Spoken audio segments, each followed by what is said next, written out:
Hello everyone, welcome back to ACCA Tax Series. I am Natasha. Today we will be discussing the last part from chapter 2, which will be tax rates, and we will see a little bit from chapter 3, which is investment income. So let's begin. So income tax rates. There are income tax rates in the UK tax system divided in three parts. You have the non-saving income, which is 20, 40, 45%. Your non-saving income would be ideally the trading income, employment income, property income, and pension income. We have seen this earlier, and I had given you the code TEP, TEPP. Then you have the saving income. The saving income would generally be something like bank interest. The income tax rates over here is 0, 20, 40, and 45. Now, how is the 0% applicable? We will discuss that. And then you have dividend income, which has 0, 8.75, 33.75, and 39.35%. Now we shall discuss how are these slabs to be distributed. First, let's look at the non-saving income where we have 20, 40, and 45. So the basic rate band is from £0 to £37,700, where the rate is 20%. Going to the next band, which is the higher rate band, where you have income from 37,701 to 1,50,000, and the tax rate over here is 40%. And the additional rate band is where you have any taxable income exceeding 1,50,000 pounds, and the income tax rate over here would be 45%. So depending on what is your taxable non-saving income and in which rate band do you fall, this percentage would apply. Going to the next is the saving income. In the saving income, again, just like the non-saving income, you have the basic rate band where the first 37,700 pounds is 20%.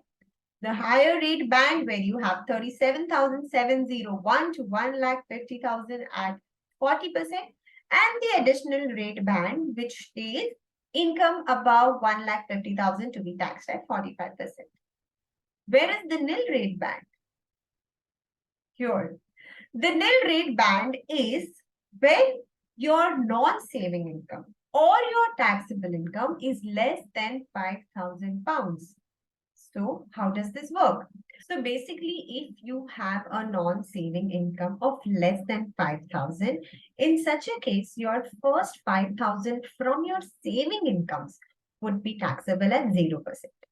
And suppose in case you have non-saving income of less than 5,000 but not zero, okay? So in such a case, whatever remaining balance you have in the 5,000 after reducing your non-saving income, that balance will be taxed at 0%.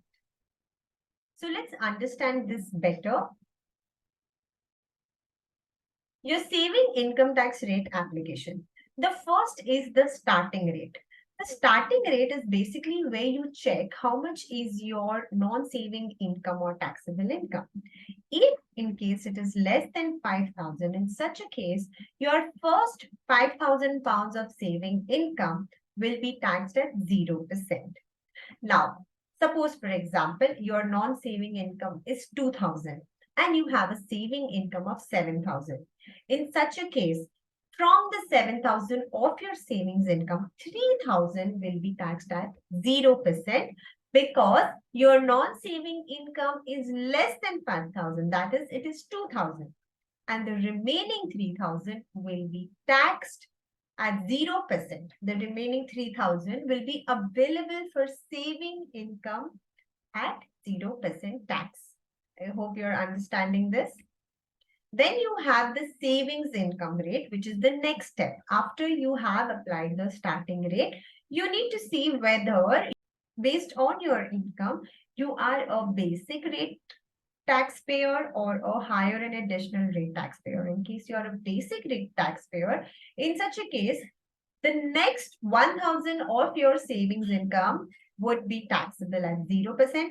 And suppose you are in higher and additional rate band taxpayer, in such a case, £500 of your saving incomes would be taxable at 0% and not £1,000, right? Then you have the normal rate. So the balance of your savings income would be taxed at 20, 40, and 45%. Then you have the dividend income. In the dividend income, unlike your savings income, the first 2,000 of dividend income is always taxed at 0%. Then if you are a basic rate band, then from 2001 to 37,700 would be 8.75. For the higher rate band, it would be 37,701 to 1,50,000 at 33.75. And then the additional rate band, which is above 1,50,000, would be taxable at 39.35%. Now, here is a short summary of what we already discussed. So you have the non-saving income, then you have the saving income, and then finally you have the dividend income. So this chart basically summarizes whatever we have discussed today in this session. Thank you so much for watching this video. Until next time, see you and take care of yourself.